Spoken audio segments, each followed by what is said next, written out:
बच्चों, जैसा कि हम पिछली क्लासेस से पढ़ते आ रहे हैं, भाषाई कौशल, हिंदी भाषा के कौशलों का अभ्यास हम कर रहे हैं। तो हमने अब तक एक अभिव्यक्ति कौशल और एक ग्रहयात्मक कौशल यानी सुनना और बोलना, इन दोनों तरह के कौशलों का अभ्यास कर लिया है।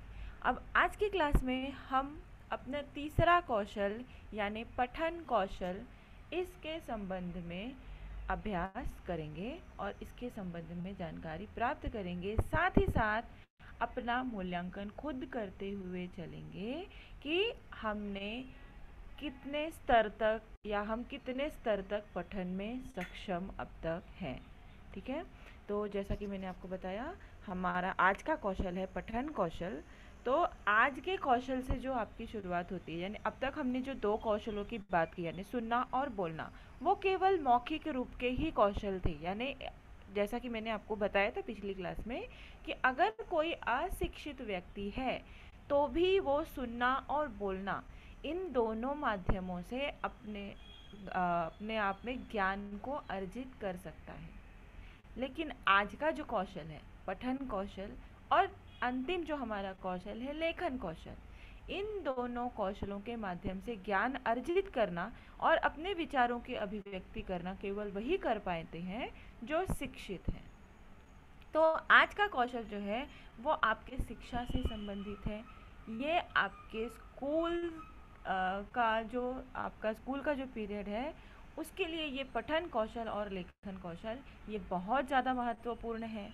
तो आपको पठन और लेखन ये तो बिल्कुल भी अच्छी तरह से आना ही चाहिए। ठीक है, तो ये हमारा आज का जो पठन कौशल है ये भी हमारा एक ग्रहयात्मक कौशल है, यानी पठन के माध्यम से भी हम जानकारियों को ग्रहण करते हैं।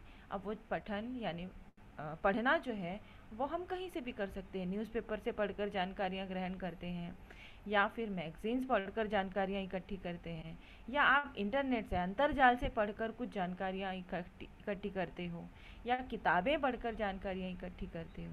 तो इस तरह से पठन कौशल भी एक ग्रहयात्मक प्रकार का कौशल है, जिसमें पढ़ने के माध्यम से, पढ़ने द्वारा हम बहुत सारी जानकारियाँ इकट्ठी करते हैं और उसके बाद उसे लिखित रूप में अभिव्यक्त करते हैं। अब सबसे पहले हम देखते हैं कि पठन का अर्थ क्या है। तो सरल भाषा में आप अगर कहें, पठन का अर्थ होता है पढ़ना, यानी रीडिंग। सिंपल क्या होती है? रीडिंग। तो पठन का अर्थ जो है वो लिखी हुई सामग्री को पढ़ते हुए उसका अर्थ ग्रहण करने, उसके पश्चात उस पर अपना मंतव्य, सोच, विचार स्थिर करने और फिर उसके अनुसार व्यवहार करने से है। बहुत से बच्चों को जब हम रीडिंग करने कहते हैं या हम पढ़ने के लिए कहते हैं तो वो सिर्फ टेक्स्ट बुक खोलकर सिर्फ पढ़ते हैं, सरसरी तौर पर पढ़ते हैं। तो जब तक आपने क्या पढ़ा, जैसे सुनना कौशल में हमारा सुनना कब पूरा होता? जब हम किसी चीज़ को या किसी के बोले हुए विचारों को, अभिव्यक्तियों को ध्यान से सुने, सुनने के साथ, यानी जो शब्द हमारे कानों पर पड़ रहे हैं उन उन शब्दों का अर्थ ग्रहण हम करें, हमारे मस्तिष्क में उनके अर्थ बने कि ये सामने वाला व्यक्ति क्या कहना चाहता है, तो हमारी सुनने की प्रक्रिया जो है वो पूरी होती है। उसी तरह से पठन करना यानी केवल पढ़ना नहीं होता, केवल रीड करना नहीं होता। पठन का क्या अर्थ है? तो हम जिस वक्त रीड कर रहे हैं या हम जो भी कुछ सामग्री पढ़ रहे हैं, चाहे मैं न्यूज़पेपर पढ़ रही हूँ, चाहे टेक्स्ट बुक पढ़ रही हूँ, चाहे हिंदी की टेक्स्ट बुक पढ़ रही हूँ या साइंस की टेक्स्ट बुक पढ़ रही हूँ, तो जो भी चीज़ें मैं पढ़ रही हूँ, पढ़ते समय उसका अर्थ ग्रहण करना और अपने मस्तिष्क में उसके लिए सोच विचार करना साथ में, और उसके अनुसार अपना व्यवहार बनाना, ये होता है असल में पठन। तो भाव को ध्यान में रखकर किसी लिखित भाषा को पढ़ना ही पठन कौशल कहलाता है। अब यहाँ पर ज़रूरी क्या है? पठन हम तभी कर सकते हैं जब सामग्री लिखित रूप में हो, क्योंकि यहाँ है वाचन या पढ़ना। तो पढ़ हम किसे सकते हैं? जब लिखित रूप में कोई सामग्री आपके सामने हो। तो इसके लिए आपका शिक्षित होना यहाँ पर ज़रूरी है। आपको पढ़ना आना, पढ़ने के जो स्टेप्स हैं जो हमें छोटी क्लासों से ही सिखाए जाते हैं, तो ये पढ़ना आना, वाचन करना आना, ये बेहद ज़रूरी है। तभी हम किसी भी चीज़ को ध्यानपूर्वक पढ़कर उसका अर्थ समझते हुए पढ़ाई कर सकते हैं। अब पठन के अंतर्गत कुछ बातें जो हैं वो शामिल होती हैं जिनका ध्यान रखकर हमें पढ़ना होता है, वाचन करना होता है। जैसा कि मैंने आपको बताया, सिर्फ रीड करना, इससे हमारी रीडिंग या इससे हमारा वाचन जो है वो पूरा नहीं होता जब तक कि हम कुछ बातों का ध्यान नहीं देते। तो वो कौन सी बातें हैं? तो सबसे पहले ध्वनि के प्रतीक को देखकर पहचानना, यानी जो ध्वनियाँ हम बोलते हैं उन्हीं ध्वनियों को हम लिखित भाषा में भी लिखते हैं, अंकित करते हैं। तो उन ध्वनियों को पहचानना हमें आना चाहिए। दूसरा, वर्णों के प्रयोग से शब्दों का निर्माण करना। हम जो भी शब्द बोलते हैं, हर एक शब्द वो कुछ वर्णों से मिलकर बने होते हैं। अब ये वर्ण क्या है? तो हमारे स्वर और व्यंजन, ये है हमारे वर्ण। तो जो भी शब्द हम बोलते हैं, इस वक्त मैं जो कुछ भी बोल रही हूँ उसको अगर आप लिखित भाषा में लिखोगे तो वो क्या है? कुछ वर्णों से मिलकर वो शब्द बने हैं। इन वर्णों को पहचानना आपके दिमाग में वो, अब मैंने जैसे किसी भी शब्द का प्रयोग किया, समझो मैंने पठन या वाचन शब्द का ही प्रयोग किया, तो वाचन शब्द में कौन से वर्ण हैं, कौन सा स्वर है, कौन सा व्यंजन है, ये तुरंत आपके दिमाग में आना चाहिए। यानी कि आपकी रीडिंग या आपका वाचन जो है वो सही है जब आपके दिमाग में वो वर्ण आते हैं। शब्दों को सार्थक इकाइयों में बांटकर पढ़ना। शब्द जो हैं अगर ज़्यादा बड़े हैं, सेंटेंस ज़्यादा बड़े हैं, आपको एक बार पढ़ने पर वो सेंटेंस समझ में नहीं आया तो उन सेंटेंस को छोटा करो। उसी तरह से यदि शब्द बड़े हैं तो शब्दों को छोटा छोटा करके पढ़ो। तो आपको क्या होगा, जब आप उन्हें सार्थक यानी अर्थपूर्ण इकाइयों में, छोटे छोटे भागों में विभाजित करके पढ़ेंगे तो आपको उनका अर्थ जो है वो समझना आसान हो जाएगा। पठित सामग्री के विचारों को समझाना। जो भी चीज़ें आपने पढ़ी, जो भी चीज़ें आपने रीड की, क्या आप वो किसी को समझा सकते हैं? अगर आप उसे खुद समझ पाएंगे, जो लाइंस भी आपने रीड की, वो लाइन अगर आप खुद समझने में समर्थ हैं तो जाहिर सी बात है आप दूसरों को भी उसे समझा सकते हैं। पठित सामग्री पर अपना मंतव्य स्थिर रखना, यानी जो चीज़ आपने रीड की, यदि आज का न्यूज़पेपर आपने रीड किया तो उसमें क्या समाचार रीड किया, या फिर आपने इंटरनेट से कोई जानकारी इकट्ठा की तो क्या जानकारी इकट्ठा की, इस पर अपना मंतव्य स्थिर रखना, इस पर अपने विचार जो है वो आपको स्थिर करना आना चाहिए। तो ये पठन यानी वाचन की कुछ महत्वपूर्ण बातें थी जो आपका सिर्फ सरसरी तौर पर रीडिंग करने से कार्य पूर्ण नहीं होता, बल्कि इन सारी बातों को जब आप ध्यान में रखेंगे तब असल में आपका वाचन या आपकी पढ़ने की क्रिया जो है वो पूरी होती है। अब वाचन के दो प्रकार होते हैं जैसा कि हम सब जानते हैं। तो वाचन क्लासों में, जब आप स्कूल्स में आते हैं, स्कूल लेवल पर इन दोनों ही तरह के वाचनों का प्रयोग आपके साथ किया जाता है। लेकिन कुछ जो पहला प्रकार है हमारा, जो सस्वर पठन है, सस्वर पठन यानी जोर से पढ़ना, जोर जोर से पढ़ना, ठीक है। तो इस पठन में क्या होता है, केवल एक बच्चा क्लास में खड़ा होकर रीड करता है और बाकी के बच्चे अपनी टेक्स्ट बुक में देखते हैं, मतलब उसके साथ वो बच्चा कहाँ पढ़ रहा है उस पर वो बच्चे गौर करते हैं, साथ में वो भी उसकी बात, उसके वाचन को सुनते हुए टेक्स्ट बुक में अपने शब्द जो है वो, उसके शब्द जो है वो ढूंढते रहते हैं। तो ये होता है सस्वर पठन। स्वर सहित पढ़ते हुए अर्थ ग्रहण करने को सस्वर पठन कहा जाता है। तो इस सस्वर पठन में भी दो तरह का पठन हो जाता है। एक, या तो क्लास में कोई एक बच्चा रीड कर रहा है, आप उसको सुनते हुए अपने टेक्स्ट बुक में देख रहे हैं, या फिर दूसरी तरह का पठन होता है जब हम घर में या अकेले बैठे होते हैं तो हम आवाज़ करके पढ़ते हैं, ठीक है, तो उसे भी हम क्या कहते हैं, सस्वर पठन कहते हैं। यह पठन की प्रारंभिक अवस्था होती है। वर्णमाला में लिपिबद्ध वर्णों की पहचान सस्वर पठन के द्वारा ही करवाई जाती है।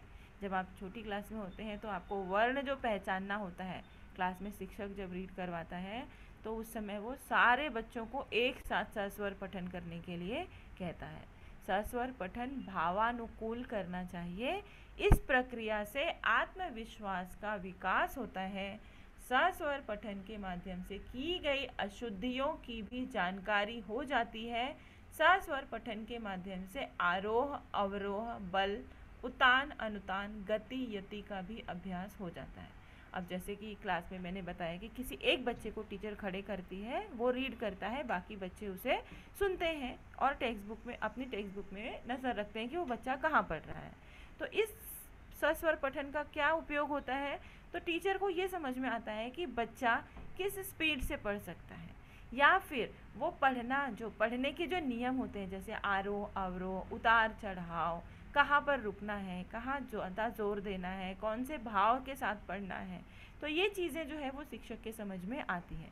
साथ ही साथ यदि वो किसी गलत शब्द का प्रयोग कर रहा है पढ़ने के दौरान, तो टीचर उस शब्दों का सुधार भी करती चलती है, करेक्शंस भी करती चलती है। तो ये सस्वर पठन का एक फ़ायदा है जो कि ज़्यादातर हम स्कूलों में उपयोग में लाते हैं।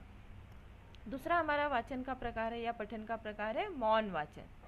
तो ये मौन वाचन ज़्यादातर हम क्लास में, जब पूरी क्लास को एक साथ वाचन के लिए कहा जाता है, जब टीचर कहती है ये चैप्टर निकालो और सारे बच्चे रीड करो, मैं इस पर आपको कुछ क्वेश्चंस पूछूंगी, तो उस स्थिति में आप वहाँ पर मौन पठन करते हो या साइलेंट रीडिंग, या फिर जब आप एग्ज़ाम में बैठते हो, जब आप पेपर देने बैठते हो, तो पेपर में जो आपके सामने क्वेश्चन पेपर होता है, वहाँ पर आप उस क्वेश्चन पेपर की क्या करते हो, मौन रीडिंग करते हो, मौन वाचन करते हो, यानी साइलेंट रीडिंग, कि आपकी आवाज़ किसी और को सुनाई नहीं देनी चाहिए क्योंकि वो एग्ज़ाम हॉल है।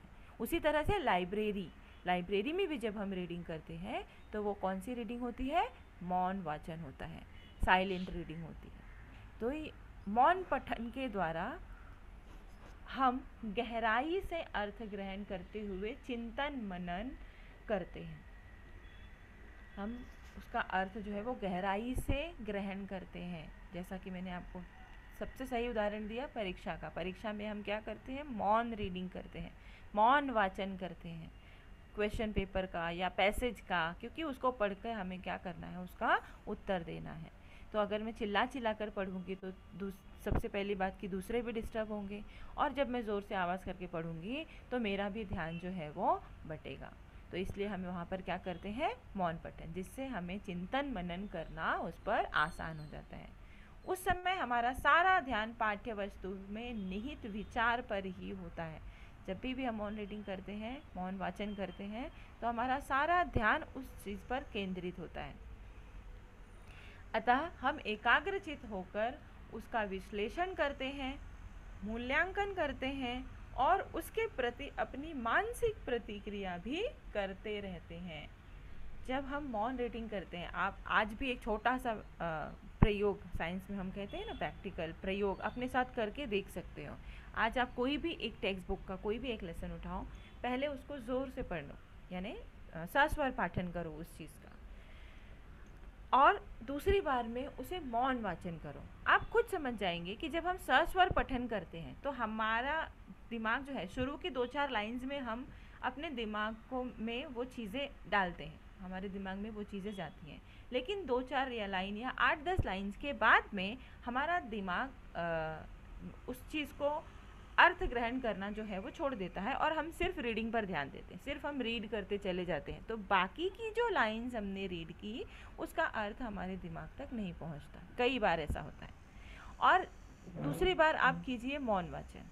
तो जब आप मौन वाचन करेंगे तो आपको खुद पता चलेगा कि मौन वाचन करने के लिए ज़्यादा एकाग्रचित होना पड़ता है, हमें ज़्यादा ध्यान देना पड़ता है, और सारा ध्यान जो है वो हमारा टेक्स्ट बुक में होता है।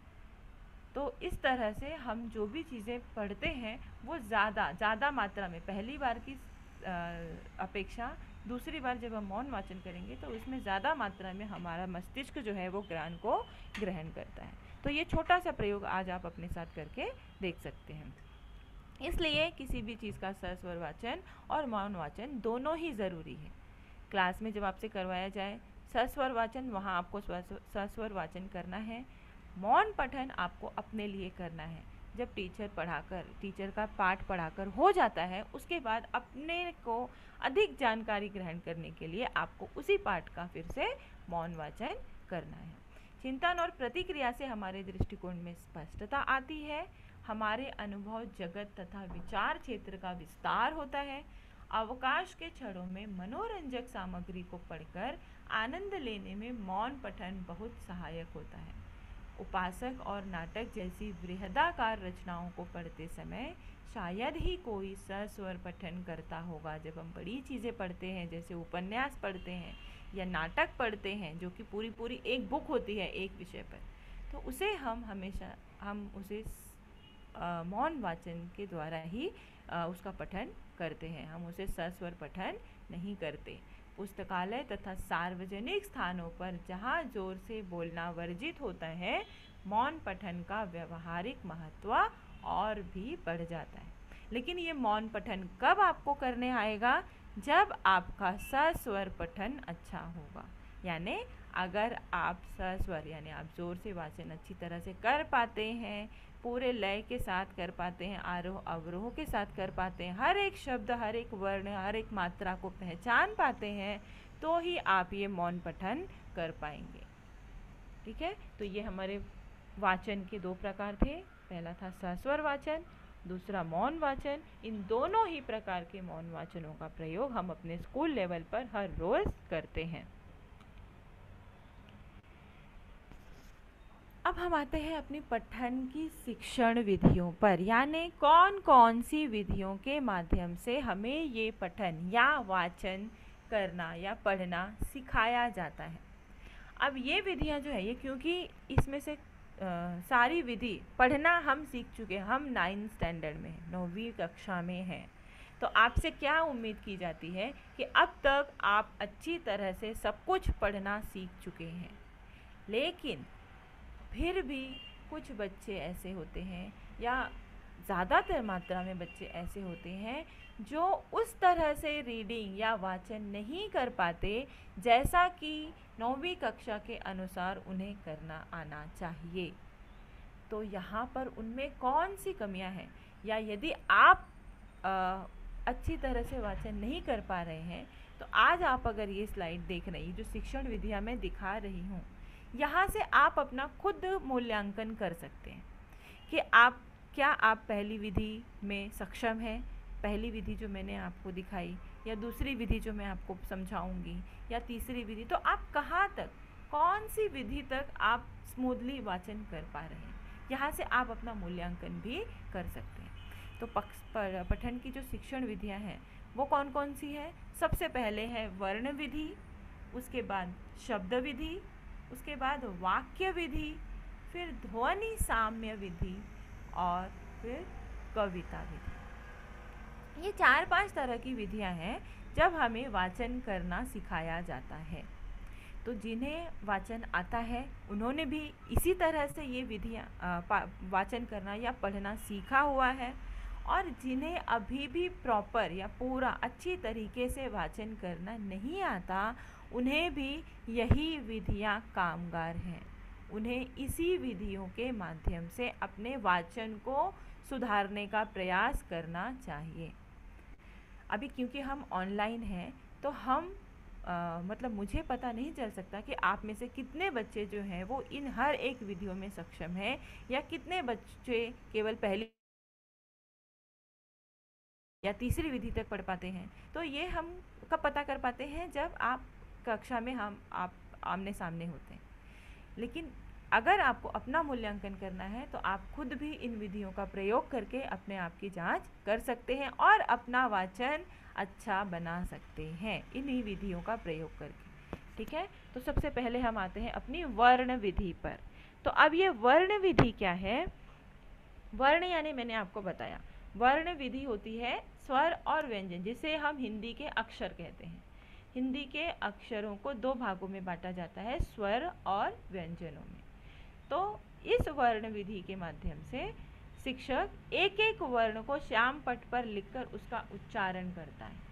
ये बहुत छोटी क्लासों में होता है, पहली दूसरी में, जब टीचर क्या करते हैं अपने ब्लैक बोर्ड पर हर एक वर्ण यानी स्वर और व्यंजन आ से लेके ज्ञ तक के सारे वर्ण को लिखते हैं और एक एक करके बच्चे को वो सस्वर पाठन करवाते हैं।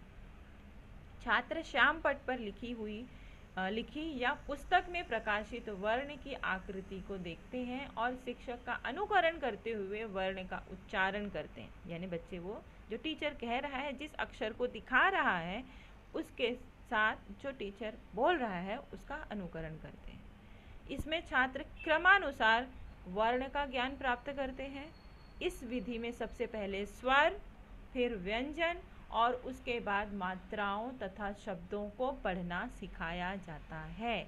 ये सबसे पहला स्टेप है। अब ये मैं उम्मीद करती हूँ कि जितने बच्चे इस समय ये ऑनलाइन क्लास अटेंड कर रहे हैं वो सारे कम से कम इतने ही रीडिंग तो कर ही पाते हैं, यानी वर्णों को पहचानना, जैसा कि ये आपके स्क्रीन पर है।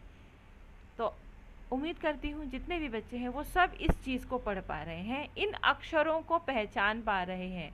क्योंकि हमारी कितनी भी बड़ी टेक्स्ट बुक बन जाए, उपन्यास हो, नाटक हो या 9वीं की किताब हो, 10वीं की किताब हो, हर जगह आपको केवल यही अक्षर मिलेंगे, यही वर्ण मिलेंगे। इन्हीं वर्णों के आधार पर ही आपकी पूरी की पूरी टेक्स्ट बुक बनी है। तो ये जो बेस है, उसकी जो नींव है, वो आपको पहचानने आना चाहिए। तो ये हमारी वर्ण है जिनके माध्यम से सबसे पहले हमें अक्षरों की पहचान करवाई जाती है। जब एक बार हम अक्षर पहचानना सीख जाएंगे तो जाहिर सी बात है वो अक्षर चाहे जहाँ लिखे हों, जिन शब्दों में लिखे हों, फिर हम उसे मिलाकर पढ़ना सीखते हैं। ठीक है। और दूसरा चीज़, पहला हमें क्या सिखाया जाता है? स्वर और व्यंजन, यानी अ से लेके अह तक स्वर और क से लेके ज्ञ तक हमारे व्यंजन। उसके बाद हमें सिखाई जाती है मात्राएं। अक्षरों की पहचान के साथ मात्राओं की पहचान होना भी बेहद ज़रूरी है। आ की मात्रा, छोटी ई की मात्रा, बड़ी ई की मात्रा। तो इस तरह से ये 12 खड़ी चार्ट के माध्यम से हमें मात्राओं की पहचान कराई जाती है। तो ये हमारी सबसे पहली विधि, वर्ण विधि। यहाँ तक आप सभी को आता ही होगा, ये इतना तो मुझे पता है। ठीक है। उसके बाद दूसरी विधि हमारी आती है शब्द विधि।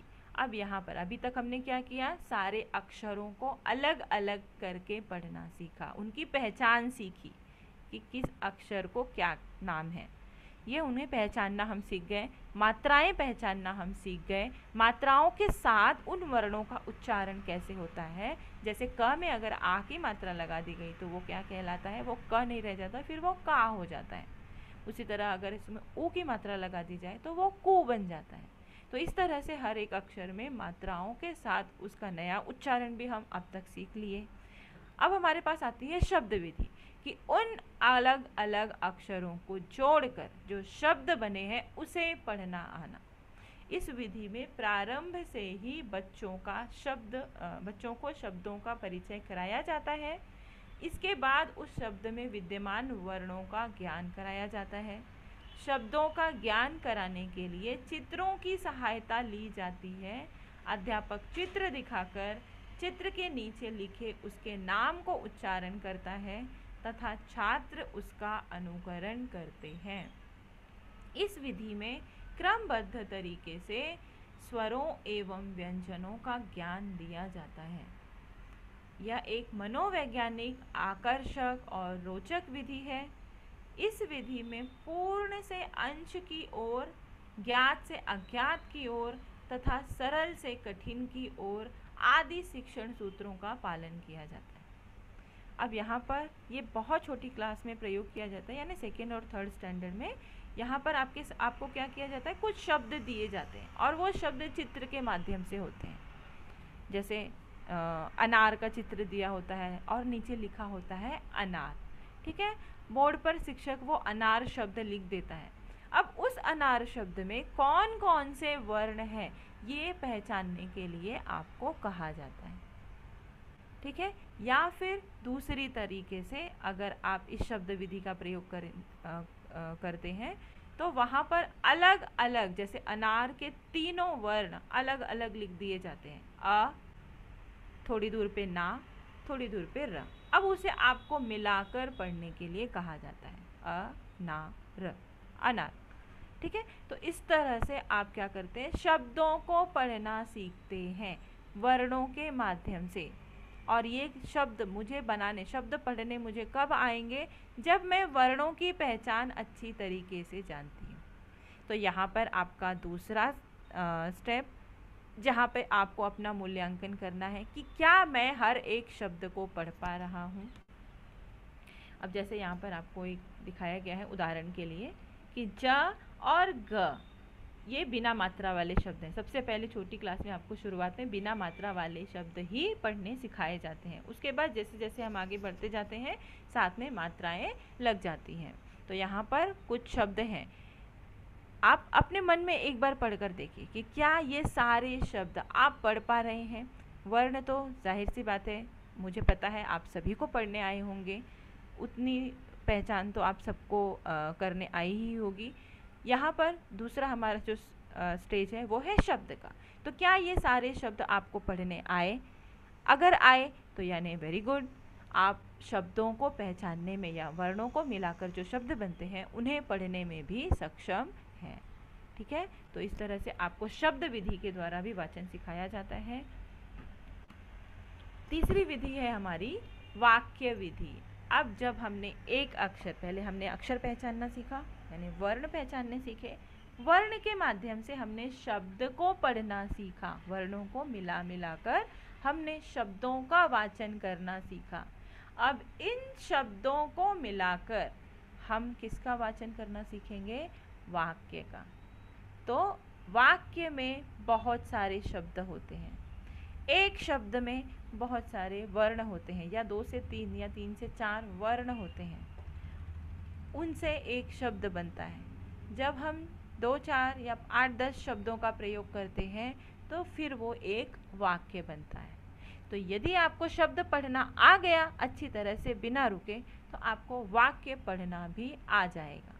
लेकिन शब्दों को पढ़ने का तरीका और वाक्यों को पढ़ने के तरीके में फ़र्क होता है। तो वाचन केवल उतना ही नहीं है कि आप शब्दों को या वाक्यों को पढ़ पा रहे हैं। जब आप वाक्य पढ़ते हैं तो वाक्य के बीच में जो पूर्ण विराम है, या जो कॉमा है, या जो उद्धरण चिन्ह है, या भाव हैं, कौन से भाव निहित हैं, कौन से आरोह अवरोह हैं, उसके साथ में वाक्यों को पढ़ना, यही असली पठन है। इससे आपको लेखन का जो भाव है, लिखने वाले ने जिस भाव के साथ उस चीज़ को लिखा है वो भाव ग्रहण करने में आप समर्थ होते हैं।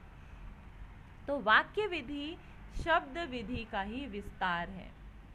इसमें पठन का प्रारंभ वाक्य से होता है। इसमें शिक्षक चार्ट पर लिखकर वाक्य प्रस्तुत करता है, शिक्षक वाक्य को पढ़ता है तथा छात्र उसका अनुकरण करते हैं। बार बार वाक्य पढ़ने से छात्र शब्दों से परिचित हो जाते हैं। इसके बाद वाक्य में प्रयुक्त शब्दों को अलग क्रम में बच्चों के सामने रखते हैं, जैसे यह मेरा घर है, यह घर मेरा है यह घर इत्यादि। अब यहाँ पर ये प्रयोग हम वाक्य के शब्दों के जगह बदलने का प्रयोग हम लोग छोटी क्लास में करते हैं, क्योंकि वहाँ हमें क्या पहचान करवानी है। जैसे वहाँ हम एक ही चीज़ को बच्चों को बार बार रीड करवाते हैं तो कई बार बच्चों को वो चीज़ें याद हो जाती हैं। अब याद हो गई है तो उन्हें बुक में भी देखने की ज़रूरत नहीं होती है, वो सिर्फ ऐसे ही बोलते चले जाते हैं। तो इससे पता नहीं चलता है कि उसने वो चीज़ जो है वो याद करके बोल रहा है या वो पढ़कर बोल रहा है। तो ऐसी स्थिति में शिक्षक उस बच्चे की जांच करने के लिए क्या करते हैं, शब्दों का हेर फेर करते हैं।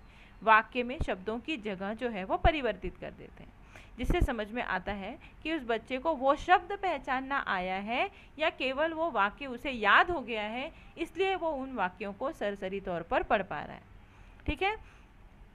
और ये वाक्य विधि जैसा कि मैंने आपको बताया शब्दों से मिलकर बनी होती है। तो सबसे पहले आपको शब्द वाचन करना आ गया तो आप वाक्य का वाचन भी कर सकते हैं। बस यहाँ पर आपके लिए क्या नियम है, छोटी क्लास में बच्चे केवल उन शब्दों को पढ़ लेते हैं। बड़ी क्लास में यानी हम 8वीं 9वीं 10वीं के बच्चों के लिए क्या नियम है कि वाक्य जब हम पढ़ते हैं, वाक्य के साथ आपको उसका आरोह अवरोह, उसका कॉमा, उसका पूर्ण विराम, इन पर भी ध्यान रखकर उसका वाचन हमें ध्यान से करना है। ठीक है। अब यहाँ पर जैसे आपके सामने वाक्य रखे गए हैं, सबसे पहला यदि आप देखेंगे तो नल पर जल भर, ये क्या है, ये बहुत छोटे बच्चों के लिए बिना मात्रा वाले वाक्य, जो पढ़कर उन्हें बार बार पढ़कर शब्दों की पहचान करना, वर्ण से मिलकर किस तरह से शब्द बने हैं उन शब्दों की पहचान करना, इसलिए इस तरह के बिना मात्रा वाले शब्द उन्हें दिए जाते हैं। उसके बाद दूसरी स्लाइड में अगर आप देखेंगे तो यहाँ पर सारे शब्द ऊ की मात्रा वाले हैं, ज़्यादातर शब्द जो हैं वो ऊ की मात्रा वाले। तो ये वाक्य हैं, इन वाक्यों को धीरे धीरे पढ़ाया जाता है। री की मात्रा वाले कौन से शब्द होते हैं, री की मात्रा भरने में बच्चे कंफ्यूज होते हैं या नहीं पढ़ पाते हैं, तो उसके लिए उन्हें ये शब्द दिए जाते हैं। ई की मात्रा के शब्द, इस तरह से अलग अलग मात्राओं के लिए अलग अलग वाक्य या छोटी छोटी कविता के माध्यम से उन्हें पढ़ना जो है वो सिखाया जाता है। तो अब आप स्क्रीन पर कोई भी एक स्लाइड जो है ओ और ई, ओ की मात्रा और ई की मात्रा की स्लाइड जो है, उसमें से कोई भी एक कविता आप पढ़िए 1 मिनट में, और आपको अंदाज़ा लग जाएगा कि आप ये वाक्य विधि भी आप पढ़ पाते हैं या नहीं। और यदि आप इस वाक्य विधि तक नहीं पढ़ पा रहे हैं, जैसा कि बहुत से बच्चों के साथ अभी भी होता है कि वो वर्ण पहचान लेते हैं, शब्द पहचान लेते हैं, लेकिन जब वाक्य पूरे एक साथ होते हैं तो वो उसे पढ़ नहीं पाते या उन्हें बहुत ज़्यादा वक्त लगता है। तो ऐसी स्थिति में आपको क्या चाहिए, आपको इसकी प्रैक्टिस चाहिए। तो ये प्रैक्टिस आप जब खुद करेंगे तब आप वाचन जो है वो सही तरीके से बिना रुके बेझिझक कर पाएंगे। तो आप अब तक आपने, उम्मीद करती हूँ अब तक आपने रीड कर लिया होगा, आपको पता चल गया होगा कि आप ये वाक्य पढ़ने में सक्षम हैं या नहीं। जो बच्चे इसे आसानी से पढ़ सके वो उनके लिए अच्छी बात है, जो इस बच्चे इसे नहीं पढ़ सके वो घर पर कोई भी टेक्स्ट बुक उठाकर, चाहे वो इस साल की हो चाहे वो पिछले साल की हो, किसी बड़े की मदद लेकर या जिसे वाचन आता है उसकी मदद लेकर शब्दों को मिला मिलाकर पढ़ना सीखेंगे। आपको वाचन आना बेहद ज़रूरी है। जब तक आपको वाचन नहीं आएगा, आप क्वेश्चन पेपर कैसे रीड करोगे, आप टेक्स्ट बुक कैसे रीड करोगे, आप याद कैसे करोगे, हर एक चीज़ पढ़ाई में स्कूल के लेवल पर जितने भी कार्य करने होते हैं, चाहे वो लिखना हो, चाहे वो प्रश्नों के उत्तर लिखना हो, चाहे वो टीचर को आंसर बताना हो, जब तक आप रीड करना नहीं सीखेंगे, वाचन करना नहीं सीखेंगे, तब तक आप कोई भी कार्य आसानी से नहीं कर पाएंगे। तो आज से आप अपने वाचन की ओर ज़्यादा ध्यान देंगे अगर आप वाचन नहीं कर पा रहे हैं तो। अगली विधि है ध्वनि साम्य विधि। ध्वनि साम्य, साम्य मतलब समानता, जिन ध्वनियों में समानता होती है उन विधियों के माध्यम से बच्चों को आगे जाकर पढ़ना सिखाया जाता है।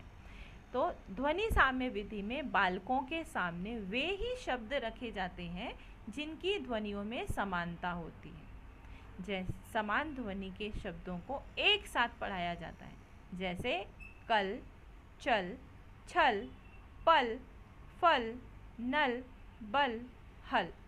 अब इस तरह के शब्द बच्चों को क्यों पढ़ाए जाते हैं? तो पहली, दूसरी, तीसरी हमने जो विधि देखी, पहली वर्ण विधि, वर्ण हमने पहचानना सीख लिया। शब्द विधि, शब्दों में उन वर्णों को पहचान कर हमने शब्द पढ़ने सीखे, और शब्दों के माध्यम से हमने वाक्य पढ़ना सीखा। ठीक है। लेकिन अभी भी कुछ बच्चे ऐसे होते हैं जो वाचन नहीं कर पाते हैं, तो उन्हें क्या किया जाता है, उन्हें इस ध्वनि साम्य विधि का प्रयोग किया जाता है।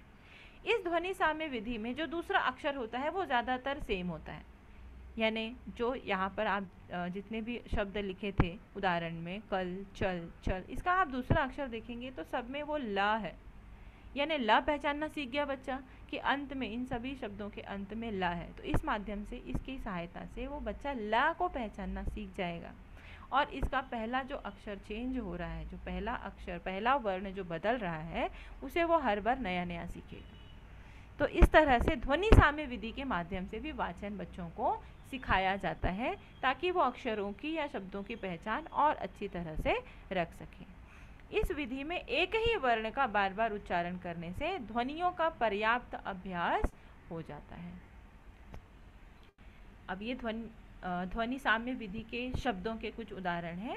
ये वो शब्द हैं जो बच्चों को बिना मात्रा के सिखाए जाते हैं। इसमें कोई भी किसी भी शब्द में मात्रा नहीं है, लेकिन यदि आप इन शब्दों को देखेंगे तो इन शब्दों में ध्वनि साम्य है, यानी इनकी ध्वनियाँ जो हैं, इनके उच्चारण जो हैं वो मेल खाते हैं और इन शब्दों के माध्यम से बच्चा जो है वो आसानी से, यानी उसको इजी हो जाता है शब्दों को, वर्णों को या ध्वनियों को पहचानना, तो वो इसे आराम से पहचान लेता है।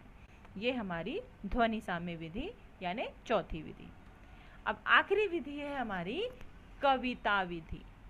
कविता के माध्यम से बच्चों को वाचन करना सिखाना या वाचन करवाना या वाचन का टेस्ट लेना कि वो कितना वाचन कर सकता है। बच्चों की संगीत में स्वाभाविक रुचि होती है, इसी को ध्यान में रखकर कविता विधि का विकास किया गया। अब आपको अगर याद होगा तो जब आप छोटी क्लासों में थे तो आपको कविता जो है वो सिर्फ पढ़कर नहीं सिखाई जाती थी, बल्कि उसे पूरे आरोह अवरोह के साथ, सुर ताल के साथ गाकर सिखाया जाता था। जो भी आपकी छोटी क्लास की टीचर होंगी, पहली, दूसरी, तीसरी, चौथी, वो कविता को कैसे सिखाती थी आपको? तो गाकर, संगीत के साथ, क्योंकि संगीत के साथ सिखाई गई बातें बच्चे ज़्यादा समय तक अपने ध्यान में रखते हैं। तो वो इसकी प्रक्रिया कहाना विधि जैसी है, कहानी विधि जैसी, सॉरी। इस विधि में कहानी की अपेक्षा सरल वाक्यों वाली कविता होती है। जैसे कहानी है, बच्चों को जब हम बोलना सिखाते हैं तो कहानी का प्रयोग करते हैं, कहानी सुनाते हैं और वही कहानी उससे सुनते हैं। तो कहानी सुनकर, क्योंकि कहानी में हर एक बच्चे की दिलचस्पी होती है, हर एक बच्चे को वो कहानी पसंद होती है, तो कहानी कहना और सुनना दोनों ही बच्चों को पसंद होता है। तो पहले वो शिक्षक से कहानी सुनता है, फिर उसी कहानी को दोबारा सुनाने का प्रयास करता है, इससे उससे बोलने की क्षमता का विकास होता है। उसी तरह से कविता भी हर बच्चे को पसंद होती है, अगर वो संगीत और लय के साथ में गाई जाए तो बच्चे को, क्योंकि संगीत पसंद होता है, तो कविता जो है जब हम संगीत के साथ बच्चे को सुनाते हैं तो उसी कविता को वो वापस से उस संगीत के माध्यम से बोलने का या पढ़ते वक्त पढ़ने का प्रयास करता है। बच्चों से कविता का गायन करवाया जाता है। बच्चे धीरे धीरे शब्दों और वर्णों को पहचानने लगते हैं। जब कविता को सामने रख कर बार बार उसका गायन करवाया जाता है तो धीरे धीरे बच्चा क्या करता है, उस कविता के शब्द और वर्ण पहचानना सीख जाता है और इसके बाद वर्णों का क्रम से ज्ञान कराया जाता है। ठीक है, तो इसके माध्यम से भी, यानी कविता विधि के माध्यम से भी बच्चों को वाचन करना सिखाया जाता है।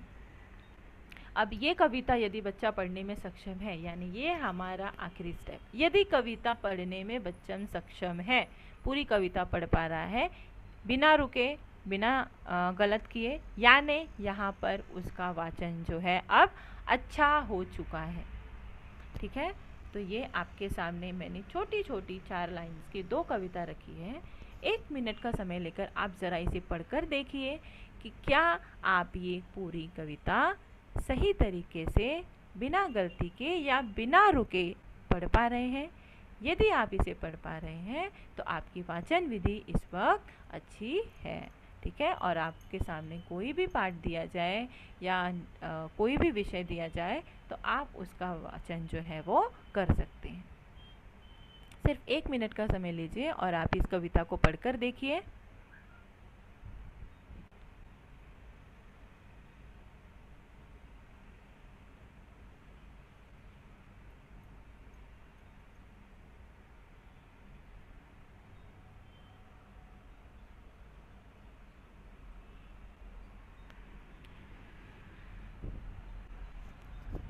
ठीक है, तो उम्मीद करती हूँ कि बच्चों ने, आप सभी ने इस कविता को अच्छी तरह से पढ़ लिया होगा। आपकी वाचन क्षमता जो है वो अच्छी होगी, विकसित होगी और आप पढ़ने में सक्षम होंगे। ठीक है, तो और जो बच्चे अब तक इस कविता को नहीं पढ़ पाए या शब्द पहचान नहीं कर पाए या किसी शब्द को पढ़ने में दिक्कत हो रही है, मात्राओं को पढ़ने में दिक्कत हो रही है, तो उनसे आज मैं उनके लिए आज का होमवर्क यही है कि सबसे पहले आप वर्णों की पहचान करें। यदि आप वर्ण पहचान पा रहे हैं तो वर्णों को उन मात्राओं के साथ, मात्राएं आपको पता है, आ की मात्रा, छोटी ई की मात्रा, बड़ी ई की मात्रा, ऊ की मात्रा, बड़ा ऊ की मात्रा, इस तरह से मात्राओं के साथ वर्णों की पहचान सीखें। एक बार वो देखें कि क्या आप वहाँ तक भी पहचान पा रहे हैं। उसके बाद आप शब्दों पर आए, किताब में एक एक शब्द अलग अलग करके पढ़ना सीखें। फिर उन शब्दों के बाद जब आप शब्द को सही तरीके से पढ़ना सीख गए तो अब आप वाक्यों पर आइए, वाक्य को धीरे धीरे पढ़ना शुरू कीजिए। और उसके बाद जब आप वाक्य को सही तरीके से पढ़ना सीख जाएंगे पहचान के साथ, तो चौथा स्टेप आपका, यानी हमारी बड़ी क्लास का स्टेप होता है कि आप उसे पूरे आरोह अवरोह पूर्ण विराम कॉमा इन चिन्हों के प्रयोग के साथ पढ़ना सीखें। ठीक है, तो इससे आपकी वाचन विधि बिल्कुल ही अच्छी हो जाएगी। तो उम्मीद करती हूँ आप ये प्रैक्टिस ज़रूर करेंगे। आप अपनी वाचन विधि को अपने वाचन को, अपने वाचन कौशल को, पठन कौशल को सुधारने का प्रयास करेंगे। और इसी उम्मीद के साथ आज की क्लास यहाँ पर ख़त्म करती हूँ। अगली क्लास में हम फिर से अपनी एक नई विधि के साथ मिलेंगे, जो नए कौशल के साथ मिलेंगे, जो हमारा आखिरी कौशल है, भाषाई कौशल का लेखन कौशल। ठीक है, तो आज की क्लास में यहाँ पर ख़त्म करती हूँ। Thank you so much.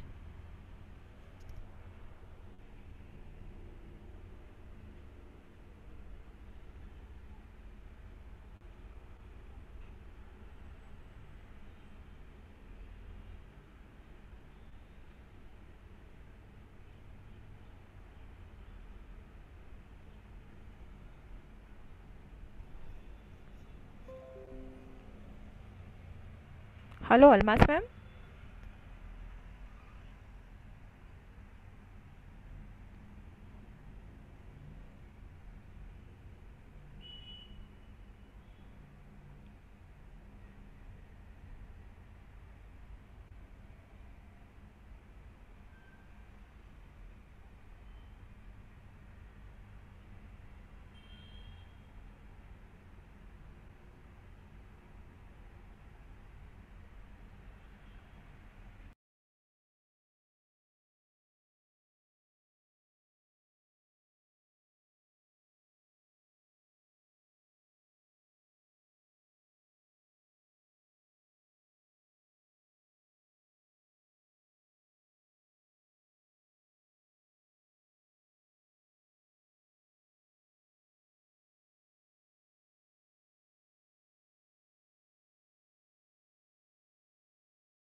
Hello Almas ma'am.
Sneha ma'am.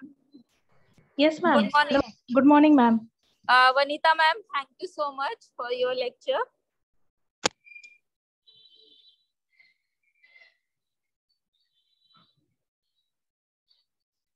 Sneha ma'am, you start your lecture on your time. Huh? Okay, ma'am. Thank you. Thank you.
Okay. Hello, everyone. Good morning to one and all. I am Mrs. Sneha Prakash Kshatriya from Sivri Crossroad is going to take the next lecture of your statewide next lecture of maths geometry. We have started class 9th and last 2 days we have completed two basic chapters of standard 8, and that is parallel lines, parallel lines and transversal, and the second one was medians and altitudes of triangles. Today we are going to see the topic congruence of triangles. Today's topic is congruence of triangles. So first of all, idea of congruence. What is congruence? What does congruence means? Two shapes are said to be congruent if they are of same shape and size. The shapes may be reflection of each other or be rotated. Okay, so this is what what we can say basically what the congruence means. Congruence means identical. Whatever the shapes are there, two different shapes, they are, if we put both the shapes on each other, they will become identical, means there is no difference. For example, here I have taken a leaf. These two leaves, if we put on each other, they are of same shape and size. You can take any other example. You can take, suppose your notebook pages are of equal shape and size. If you take two pages and put them over one, they are all of same shape and size. Okay, so like this, what is congruence means? Two shapes are said to be congruent if they are of same shape and size. See here now, if we keep this two shapes like this, we can clearly say that these two are congruent. But if one is rotated, one of the paper or one of the leaf is rotated in any other direction, it doesn't mean that they are not identical. What you have to do, you have to take that leaf or that page and keep over the other page or leaf and see whether the both images are same or not. Then only you can say that both the shapes whatever we are having, they are congruent. Okay, so in this manner you have to know about what is congruence means. Congruence means same. Both the value, both the things which are same, that is what your congruence. Now see here, find two identical pictures. Now in this picture, you can take a screenshot and find it afterwards and keep it to your view that you can see that there are pair of each and every person. Okay? And you have to find out the identical one. What are the identical pictures? I can spot it down here few. For example, you have to find out the identical one. This boy and this boy here, they are identical. Again, this boy over here and this boy over here are identical. Now you can clearly see that in front, this girl is standing here and also here. These two girls are there. You can see their hairs are in same shapes, but you can see that the eyes in above girl is open and the eyes in the below girls, that is closed. So you can not say that these two figures are identical. So in this way you have to find out the in identical figures. Okay, again this girl and this girl also are the identical. But I guess there is one game also.